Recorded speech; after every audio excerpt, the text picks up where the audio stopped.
2025 குரு பயிற்சி உங்களுக்கு திருக்கணித பிரகாரம் 14ஆம் தேதி மே மாதம். அதே மாதிரி அதிச்சாரமாக போகிறது 18/10/2025. வாக்கியப்படி பெயர்ச்சி 11/5/2025. இதெல்லாம் தெரியும்.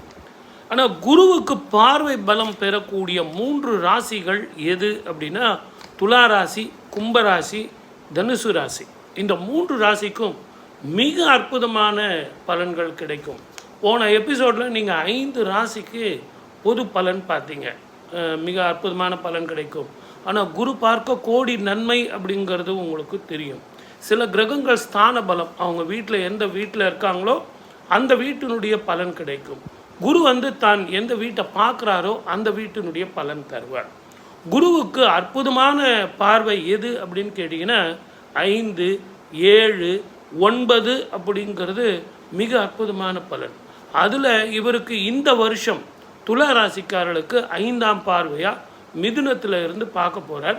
அதனால் அற்புதமான அதிசய நிறைய பணம் ஆரோக்கியம் மன நிம்மதி கடன் தீர்ந்து திருமணம் நடந்து வீடு கட்டி வாகனங்கள் வாங்கி சுப பலன்கள் செஞ்சு குழந்தைங்களுக்கு வீடு கட்டுறதுக்கு பணம் கட்டி படிக்கிறதுக்கு பணம் கொடுத்து இப்படின்னு சுப பலன், அவங்களுக்கு குழந்தை பாக்கியம், திருமண வாழ்க்கை அப்படின்னு ஏற்படுத்தி கொடுக்கறது, இதெல்லாம் கிடைக்கும். அடுத்தது உங்களுக்கு தனுசு ராசி. இந்த தனுசு ராசி பார்த்திங்கன்னா 7ஆம் பார்வையாக அவருடைய வீட்டையே பார்க்குறார், குருவோட வீட்டையே பார்க்குறார்.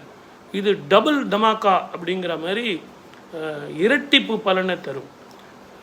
கைவிட்டு போன சொத்துக்கள், கௌரவங்கள், பணப்பிரச்சனை, தொழில் பிரச்சனை, மேலதிகாரிகள் தொல்லை, இதுவரைக்கும் இருந்து வந்த தேக்கம், உங்களை யாருமே கவனிக்காமல் போனது, இதையெல்லாம் நீங்கள் மீண்டும் கோலோச்சுவீர்கள். அற்புதமாக ஜெயிப்பீர்கள்.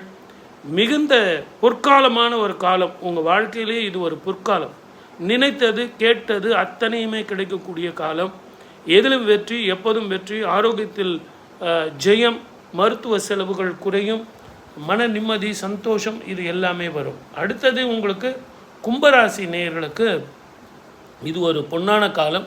என்னதான் உங்களுக்கு 7ரை பீரியடாக இருந்தாலும் என்ன டாக்குமெண்ட் சைன் பண்ணுறது, அடுத்தவன் சொல்கிறத காது கொடுத்து கேட்குறது, இதெல்லாம் இல்லாமல் கொஞ்சம் நிதானமாக பொறுமையாக போனால் கும்பராசி நேயர்களுக்கு நல்லா இருக்கும். பயணத்தில் மிக கவனமாக இருக்கணும். காலில் அடிபடுவதற்கான வாய்ப்புகள் ரொம்ப அதிகமாக இருக்கும். தேவையில்லாத கோர்ட்டு கேஸு கச்சேரின்னு வளர்த்திக்காதீங்க. எனக்கு தான் எல்லாம் தெரியும்னு சொல்லிட்டு நீதி சொல்கிறது, நியாயம் சொல்கிறது, தர்மம் சொல்கிறது, பஞ்சாயத்து பண்ணுறது, இது நமக்கு தேவையில்லை.